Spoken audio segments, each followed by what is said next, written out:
World smallest கோழி முட்டை பார்த்துருக்கீங்களா? கோழி பண்ண ஸ்டார்ட் பண்ண புதுசில் 2 வருஷத்துக்கு முன்னாடி இந்த கோழியை தான் ஃபஸ்ட்டு அடை வச்சேன்.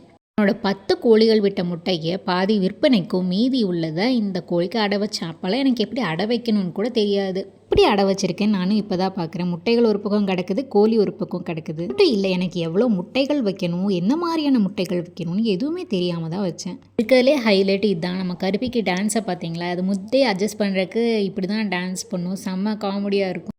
வாங்க இப்போ நம்ம கதைக்கு வருமா. வேர்ல்டு ஸ்மாலஸ்ட் கோழி முட்டை பார்த்துருக்கீங்களா? நானும் அப்போ தான் ஃபஸ்ட் டைம் பார்த்தேன். தான் எனக்கு ஒரு ஐடியா வந்தது, அந்த முட்டை ஏன் அடை வைக்கக்கூடாது அப்படின்னு. கையில் வைக்கும்போது தான் தெரிஞ்சிச்சு நார்மல் முட்டைக்கும் அந்த குட்டி முட்டைக்கு இவ்வளோ டிஃப்ரென்ஸ் இருக்குன்னு. இந்த முட்டையிலேருந்து கோழி குஞ்சு வருமா வராதா? ஆல்ரெடி வச்ச முட்டைகள்லேருந்து எத்தனை கோழி குஞ்சு வரும்னு பார்ப்போமா? இவ்வளோ எக்ஸைட்மெண்ட்டில் 21 நாளுக்கு அப்புறம் வந்து பார்த்தா 2 கோழி முட்டையில் மூக்கு விட்டு கீச்சுன்னு சவுண்டு கேட்டுச்சு. நமக்கு வந்த சோதனை வெறும் 2 முட்டை தான் பொரிக்கும் போலையே அப்படின்னு பார்த்தா 5 நிமிஷத்தில் ஒரு கோழி குஞ்சு பிறந்துச்சு. நல்லா கருன்னு இருந்துச்சு. என்னடா கோழி குஞ்சு மாதிரியே இல்லை அப்படின்னு சொல்லி பார்த்தா காஞ்சாதான் கோழி குஞ்சு மாதிரி இருக்குமாமா. நான் வேற தெரியாமல் கையில் தூக்கி வச்சுட்டேன். அதை கோழி குஞ்சு பிறந்த உடனே அதோட அம்மா கிட்ட தான் இருக்கணும். இப்படியெல்லாம் தூக்கக்கூடாது. ஏன்னா அதுக்கு 24 மணி நேரத்துக்கு நல்லாவே ஹீட் வேணும். அதோட மஞ்சக்கரு இருக்கும் பார்த்தீங்களா வயிற்றுல, அது கரையணும் நல்லா. கோழி குஞ்சு காஞ்சோன்னே இப்படி தான் இருந்துச்சு. அழகாக க்யூட்டாக இருந்துச்சு, குட்டியூண்டா. இந்த குஞ்சை பார்த்து ரசிக்கிறதுக்குள்ளே அடுத்த ஒருத்தர் பிறந்துட்டார். நல்லா ஃபுல் பிங்க்குங்க. 3வது இப்படி மண்டையில் கோடு போட்ட மாதிரி ஒருத்தர் பிறந்திருந்தான். 4வது ஒரு ஒயிட் கலர் குஞ்சு. வீட்டிலலாம் கலர் கோழி குஞ்சு வைப்பாங்கல்ல, அதை பார்த்து கோழி குஞ்சுனா கொஞ்சம் பெருசாக தான் இருக்கும் போல் அப்படின்னு நினச்சிட்டேன். பட் நம்ம வீட்டில் பொறிச்சக்கப்புறம் தான் தெரியுது இது கூணு இருக்குது அப்படின்ட்டுன்னு. மேபி அதெல்லாம் ஒரு 10 நாள் 20 நாள் குஞ்சாக இருக்கும்னு நான் நினைக்கிறேன். அம்மா நான் வச்ச 16 முட்டையில் வெறும் 5 முட்டை தான் பொரிச்சது. அதுக்கப்புறம் நம்ம வேர்ல்டு ஸ்மாலஸ்ட் கோழி முட்டை பொரிக்கவே இல்லை. அதில் வெறும் வெள்ளை கரு தான் இருந்தது, அதில் மஞ்சள் கருவே இல்லை. அதனால முட்டையே பொரிக்கலை.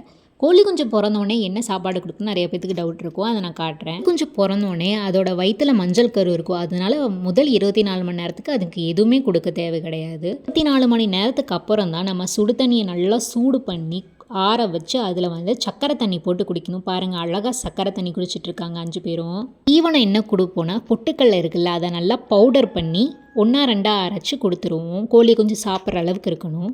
கோழி குஞ்சுக்கு ரொம்ப பிடிச்ச ஃபுட் என்னென்னு பார்த்தீங்கன்னா, அந்த பொட்டுக்கடலை மாவு இருக்குல்ல, அதில் சக்கரை தண்ணியில் நினச்சி கொஞ்சமாக கெட்டியாக பண்ணி கொடுத்தோன்னா அதுக்கு ரொம்ப பிடிக்கும். பொட்டுக்கடலை மாவு கொடுத்தோன்னா நல்லா கோழி நல்லா வெயிட்டு போடும்.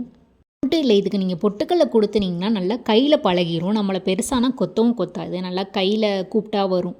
கோழி குஞ்சு பாருங்கள், அழகாக தண்ணி குடிச்சு பழகிட்டு இருக்கு. அப்போ தான் ஃபஸ்ட் டைம் குடிச்சு பழகுது. கோழி குஞ்சு என்ன சாப்பிடுதுன்னு பார்த்தீங்கன்னா, பொட்டுக்கடலை மாவு இருக்கு இல்லையா, அதில் வந்து 2-3 சொட்டு சக்கரை தண்ணி விட்டு நல்லா பந்து மாதிரி பண்ணி அது கொடுத்தா ரொம்ப பிடிக்கும்.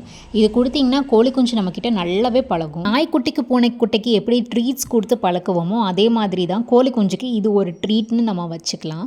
இது பெரிய கோழி குஞ்சு ஆகிற வரைக்கும் நீங்கள் இது கொடுத்தீங்கன்னா உங்ககிட்ட நல்லா பழகும், நம்மளை கொத்தவும் கொத்தாது. மட்டும் இல்லைங்க, இது சீக்கிரமாக பெருசாயிரும் நம்ம பொட்டுக்கடலை கொடுத்தோன்னா. இப்போ என்ன சாப்பிடுதுன்னு பார்த்தா தேங்காய் இருக்குல்ல, நம்ம வீட்டில் தேங்காய் பால் எடுத்தால் அந்த தேங்காய் பூ இருக்கும் இல்லைங்களா, அதை தான் கொடுக்குறோம். தேங்காய் கொடுத்தாலும் நல்ல க்ரோத் இருக்கும்.